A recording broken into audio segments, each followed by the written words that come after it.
राधा स्वामी दयाल की दया, राधा स्वामी सहाय, राधा।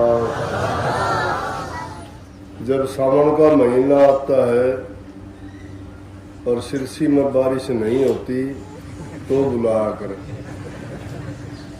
लेकिन इस बार तो बारिश भी हो रही थी, फिर जल्दबाजी क्यों करी पता नहीं। सावन भी 2 है इस बार, लेकिन इनके तो जब पूरा साल इंतजार करते रहेंगे, इसके साल में कई सावन आ जाने चाहिए कि सतगुरु आए भरे पावना। बहुत बड़ी बात थी ये। पुराने जमाने में तो तपस्वी होते थे, ऋषि होते थे, मुनि होते थे।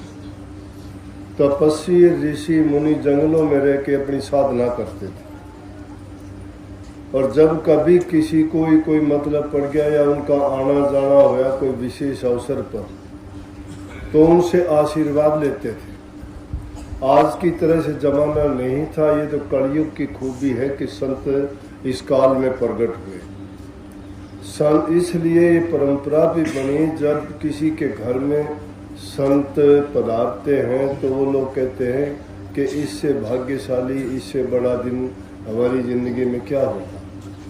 और बहुत बड़ी बात भी है, एक नहीं, यहाँ तो कितने संत सारे के सारी पवित्र हुए हैं, जो गुरु से जुड़े हैं, सत्संग से जुड़े हैं, जो नाम भक्ति को समझते हैं और जो जीवन का महत्व जानते हैं। जो इंसान इस जीवन के महत्व को नहीं जानते तो कैसे फर्क करेंगे कि यह दुनिया सच्ची है या झूठी है।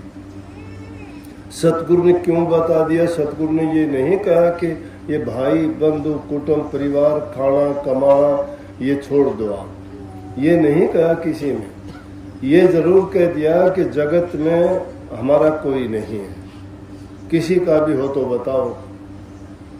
कोई किसी का है नहीं, लेकिन इसमें रहते हैं तब तक हमें उनसे जो नाता है वो प्यार से पूरे विश्वास के साथ निभाना चाहिए। वो हमारी जिम्मेवारी है, उस जिम्मेवारी को पूरा करना चाहिए।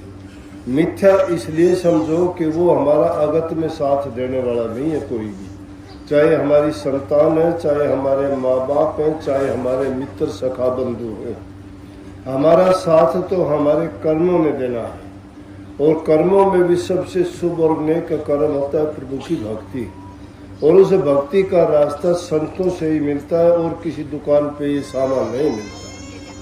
दुनियादारी की कोई भी चीज की आपको जरूरत होगी ना, दुनिया में बहुत चीज मिल जाए, जो चाहोगे, बुरे से बुरी, अच्छी से अच्छी, सब चीज मिलेंगी, लेकिन नाम के तुल्य कोई चीज नहीं है, वो सिर्फ संतों के पास ही मिलती है। लेकिन आज के जमाने में उसको खोजना ये मुश्किल हो गया। संत और असंत की पहचान नहीं रही। लोगों का विश्वास तोड़ दिया इन झूठे महात्माओं ने। क्यों? जिसके पास करनी जिसने की नहीं, नाम भक्ति की दौलत जिसने कमाई नहीं, और झूठे ही गुरु बन के बैठ के गद्दी के वो जीवन का कल्याण कहाँ से करेंगे? खुद का कल्याण नहीं कर सकते। उन्होंने चोरियां, हेरा फेरी, धर्म को धंधा बना लिया, लूट खसूट का काम बना लिया कि अपना पेट पालना, परिवार को पालना, उनको फैक्ट्री चलाना, बड़े बड़े उनके महल मकानों में रहना, हर प्रकार की सुख सुविधा के अपने साधन जुटाए उन्होंने, और दूसरों के लिए प्रचार करते हैं कि ये मिथ्या है। मिथ्या जब दूसरों के लिए साबित करोगे, आप उस मार्ग पर चल के दिखाओगे। पूरा संत सतगुरु का ये है कि जिसने कमाई की है और जिसके पास कुछ, एक बुझे हुए चिराग के पास तुम दूसरा चिराग लेके जाओगे, रोशन कैसे कर देगा उसको? जिसमें खुद में ज्योति है वही दूसरे को प्रज्वलित कर सकता है। इसलिए संत उसको मानो जिसने नाम की कमाई की है, गुरु की सेवा की है, जिसने तप किया है, त्याग किया है। जिसने तप त्याग को जानता ही नहीं है, ऐसो आराम किए हैं, ठाठ किए हैं, झूठ कपट बेईमानियां करी हैं, छल कपट की बातें की हैं, इधर उधर के उल्टे कर्म सीखे हैं, संतों के संग में रह के भी जो अपने जीवन को नहीं सुधार सकते, वो कहाँ बचेंगे? इसलिए उन संतों का घर में आना कहा है कि बड़ा नेक दिन है, बड़ा शुभ दिन है। कहते हैं कि संत चरण गंगा की धारा, जहाँ टिके वहाँ हो निस्तारा। संत जिस प्रकार से गंगा जी को ऐसा पवित्र मानते हैं हम हमारे देश में कि हम अगर उसमें जाके स्नान कर ले हमारे सारे पाप धुल जाते हैं, तो संतों के कहते हैं कि संत चरण उस गंगा की धार के समान है। वो जहां उनके चरण पड़ जाते हैं वहां निस्तारा क्यों हो जाता है कि बुरे कर्म, पाप कर्म, बुराइयां छूट जाती है। क्योंकि संत जहां जाएंगे, अब मैं बताऊं, 2 ही दिन पहले मैं हरिद्वार गया। हरिद्वार का ये है कि भाई सत्संगियों का पहले से ये है, अपना एक छोटा आश्रम बनाया तो इसलिए था चलो औरों के अपना भी छोटा हो जाए, कोई सत्संगी आए जाए तो क्या बात है, दुनियादारी की चीज है, तीर्थ स्थान है तो अच्छा रहेगा। लेकिन वो अब परिपाटी पड़ गई कि उनको पता होता है कि माँ उस पर हम जाएंगे तो बड़ी संगत चली गई। चलो मैं तो कहता हूं कि जाने का जो उपकार और भलाई है, इंसान को सोचना चाहिए कि जब जिस दिन संत बैठते हैं उस दिन उस इंसान का कोई ना कोई नेक काम होता है, अगर वो गौर करेगा तो। उसी टाइम एक ऋषिकेश से अपने सत्संगी था लड़का, वो कहने लगा जी मैं एक होटल चलाता हूँ, आपको होटल में चलना पड़ेगा, बहुत पहले से पीछे पड़ा था। मैं कहने लगा चलो भाई टाइम है तो उसका भी पूरा कर दे, नहीं तो ये सारी जिंदगी कहता रहेगा, आज ये नहीं तो और पीछे पड़ जाएगा कोई, लेकिन इसका तो करे काम। चले गए ऋषिकेश में, उसके होटल में गए, वो कमरे बेचारे ने अच्छी आओ भागत की, चाय पानी पिया, आरती विनती करवा दी, वहाँ मंगलाचरण का पाठ किया। और जब चलने लगे तो मैं बोला बाथरूम कहाँ है तेरा?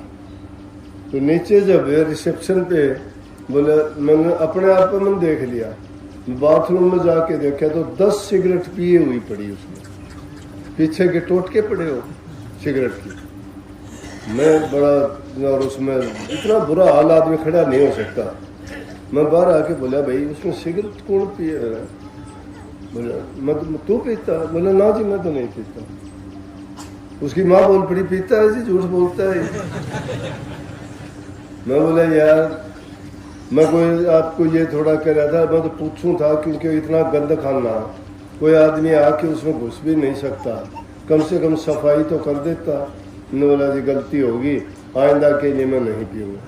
तो ये होता है, गए उसके तो उसका ऐब छूटा कि नहीं छूटा। तो जहां जिस गली से संत गुजरते हैं वहां कोई न कोई वो हित ही करते हैं।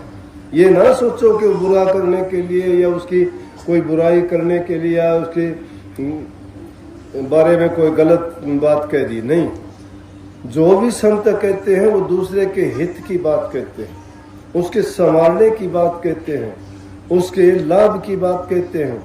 वो किसी न किसी रूप में जीव का हित करेगा, चाहे वो मजाक में कही जाए, चाहे उपदेश के रूप में कही जाए, चाहे वो गुस्से में भी कही जाए। असल तो संतों का गुस्सा होता क्या है?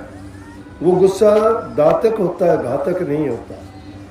घातक गुस्सा वो होता है किसी का नुकसान करने के लिए करते हैं, लेकिन किसी का भला करने के लिए अगर गुस्सा किया, जरा छोड़ दे भाई, हुक्का बीड़ी छोड़ भाई, झूठ बोलना छोड़, लड़ाई झगड़ा छोड़, तो इस पर अगर गुस्सा करते हैं तो उसकी भलाई के लिए है ये।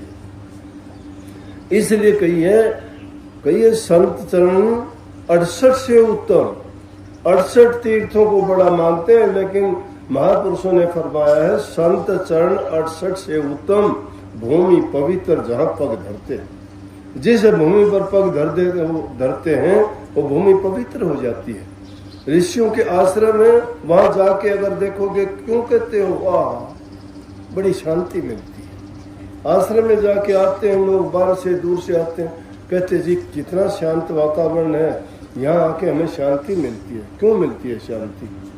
जिस वातावरण में तुम रहते हो, जैसे वहां काम करते हो, जैसे वहां विचार हैं, जैसी वहां बातें होती हैं, वो ऊपर उठ के ऐसी आभा बढ़ा देते हैं, ऊपर आने वाले आदमी पर वैसा ही वो असर डालते हैं। जैसे किसी बुरी जगह में जाते वहां बदबू आएगी, नाक पकड़ लोगे, क्योंकि वहां बदबू फैली हुई है। जहां नाम की कमाई भक्ति की जाती है, वहां अच्छे परमाणु आकाश में मंडराते हैं, शांति देने वाले, प्यार देने वाले, भक्ति वाले, आदमी के मन को वो बड़ा सगुन देते हैं। इसलिए कही है कि भूमि पवित्र। अब हर की पेड़ी क्यों पवित्र है? श्री रामचंद्र जी के पैर टिके थे इसलिए पवित्र है। नहीं, गंगा तो बड़ी लंबी चौड़ी चलती है, पूरे हिंदुस्तान को चीरती हुई जाती है, वही विशेष जगह क्यों है? अब ये अपने मथुरा की भूमि क्यों पवित्र है? श्री कृष्ण जी वहां घूमे फिरे, वो भूमि पवित्र मानते हैं, देव भूमि मानते हैं। देवताओं का जहाँ विचरण होता है, जहाँ महापुरुष होते हैं, वहाँ वो अपनी अच्छे परमाणु, उनके अच्छे जो प्रभाव हैं वो वहाँ फैले हुए होते हैं। जो भी वहाँ जाता है उनके विचारों को पवित्र बना देते हैं, बदल देते हैं। तो इसलिए गृहस्थी लोगों ने भी इस चीज को पाके कहा कि आओ हमारे घर, आज संत जन पधारे हैं। और वो तो ऊंची बात कह दी कि गगन मंडल में दमामा बाजिया या वहाँ पर ये धुन हो रही है, ये हो रही है, ये बात ठीक है, लेकिन वो तो जानने के लिए बहुत टाइम लगता है। देखा देखी की बनावटी बातें करने से कुछ नहीं होता। लेकिन मुख्य बात ये बताता हूँ, घर गृहस्थी वाले आदमी जिन्होंने नाम की दीक्षा दी है, वो अगर बुराइयों को छोड़ दे, तुम्हारा नुकसान नहीं होगा। कभी सोचते हो मैं झूठ नहीं बोलूंगा तो मेरा काम नहीं चलेगा, मैं कहता हूँ उससे भी ज्यादा चलेगा। परेशानी अगर होगी तुम्हारे, हो सकती है कंजूसी या गरीबी आ सकती है, दूसरी चीजों की भी तुम्हें कमी और तकलीफ महसूस कर सकते हो, लेकिन तुम्हारी अंतर आत्मा और तुम्हारे मन में जो शांति होगी उसका कोई मोल नहीं होगा। तुम किसी के कर्जवान नहीं होगे, तुम अपने आत्मिक रूप से साफ और पवित्र होगे। कहोगे मैंने कोई गलत नहीं किया, मैंने नेक काम किया है, और नेकी करते करते अगर तुम्हें तकलीफ होती है तो होने दीजिए, कोई बात नहीं है, ये परीक्षा आती है। परंतु नाम एक ऐसी चीज है, उस नाम का अगर सुमरण मात्र भी तुम कर लोगे, ध्यान तो बहुत दूर की बात है। बेशक ये झूठे आदमी कई आके कहते हैं ना मेरा ध्यान लगता है, ये लगता है, पहले लगता था अब नहीं लगता, मुझे प्रकाश होता है, मुझे नहीं, मैं नहीं मानता इन बातों को। उन चीजों को प्राप्त करने के लिए आदमी को बरसों बीत जाते हैं, क्योंकि जब तक निवृत्ति का मार्ग नहीं आदमी अपनाता है, उस पर नहीं चलता है, तब तक बड़ा कठिन है। घर गृहस्थी में लाखों प्रकार की तकलीफ है, संतान की है, परिवार की है, दुख दर्द की है, रिश्ते नातों की है, और रोजी रोटी की है। बहुत आदमी को इतनी जरूरतें होती हैं कि आदमी के मन का बिखराव होया रहता है। उसे इतना एकाग्रचित नहीं हो सकता कोई भी, अगर सोचता हो कि नहीं घर में रह के कोई इतना विरक्त हो जाए। इतना जरूर है कि जिसने नाम ले लिया, नाम एक वो तकमा है, एक ऐसा कवच है जिसको पहनने से बुरी जो बुराइयां हैं उस पर असर नहीं करती, काल की शक्तियां उस पर अपना वार नहीं कर सकती, माया उनके ऊपर अपना दाव नहीं चला सकती। इसलिए नाम का सुमरण मात्र करने से भी आपके लाखों दुख दर्द पीड़ा दूर हो जाएगी और आपको शांति मिलेगी। लेकिन उस नाम का सुमरण करते करते ही अपने आप तुम्हारी अवस्था बदलती चली जाएगी और वही तुम्हारा सुमरण तुम्हें ध्यान में अपने आप ले जाएगा। तुम अगर कोशिश करके ध्यान में जाते हो ना, कोशिश करके प्रकाश देखना चाहते हो ना, या अपने आप तुम ताकत लगा के अंदर की धुन सुनना चाहते हो ना, तो वो तुम्हारा बनावटीपन होगा, तुम्हारा ख्याली भक्ति होगी, वो वास्तविक भक्ति नहीं है।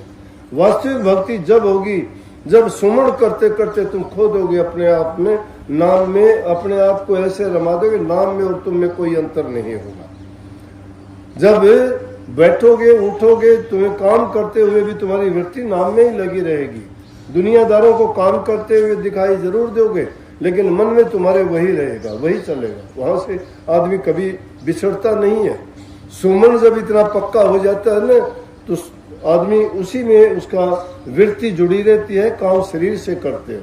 इसीलिए जो किताब लिखी हमने कही कि हथ कारवल मन यार बल, मन को उसे यार की ओर, यार हमारा कौन है? गुरु है।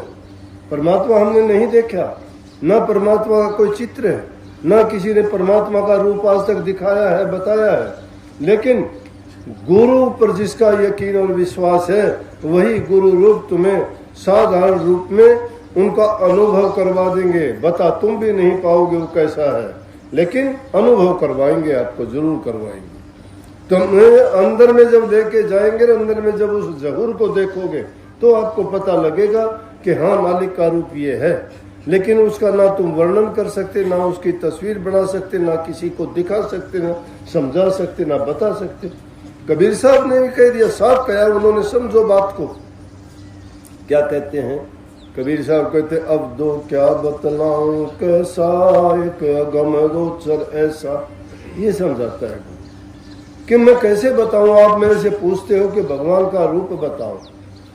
अब अपने सारवचन में भी वाणी है, गुरु मोय अपना रूप दिखाओ, गुरु मोय अपना रूप दिखाओ। गुरु का असली रूप क्या है? परमात्म रूप दिखाओ।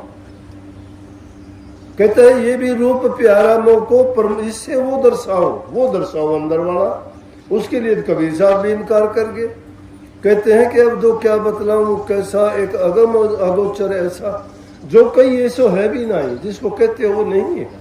वो 8 मास का पुतला नहीं है, वो 5 तत्व का नहीं है, वो एक ही तत्व है। वो सर्वव्यापक है, सब में समाया है, रोम रोम में है, हर जर्रे जर्रे में है, यहाँ भी है, वहां भी है, तुम में भी है, मुझ में भी है, इसमें भी है, फूल की पंखुड़ी में भी वही है, इसमें भी वही है। लेकिन प्रकट नहीं है। प्रकट जब हो जाएगा, जब मान जाओगे, समझ जाओगे, एक रूप हो जाओगे। लेकिन उसकी कुंजी और उसका रास्ता सुमन का ही रास्ता है। जब नाम का सुमन करोगे, धीरे धीरे करके जब नाम पक्का हो जाएगा, नाम मय हो जाओगे, लय हो जाओगे, उसमें मिल जाओगे, जुड़ जाओगे, तो तुम्हें ना बताने की, ना पूछने की, ना दिखाने की जरूरत है, तुम्हारा काम हो जाएगा। इस काल और माया के देश से सहज में निकल जाओगे, तो पूरा सतगुरु जिसको भेंट जाता है, उसके सारे भ्रम नस जाते हैं और उसका आगम का रास्ता खुल जाता है।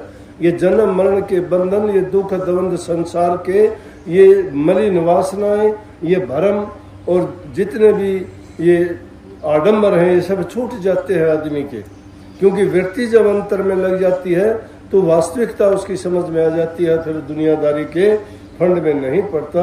इसलिए कहीं सतगुरु दिया बता, जगत में कोई नहीं अपना, अपना है वो मैंने बता दिया, अपना सतगुरु के सिवाय कोई नहीं है। क्योंकि सतगुरु बिना मतलब के, बिना लालच के, बिना स्वार्थ के, बिना हित के हमारा भला करने के लिए आए हैं। उनकी बात मानेंगे, हमारा कल्याण होगा। सबको बहुत बहुत आशीर्वाद। राधा स्वामी।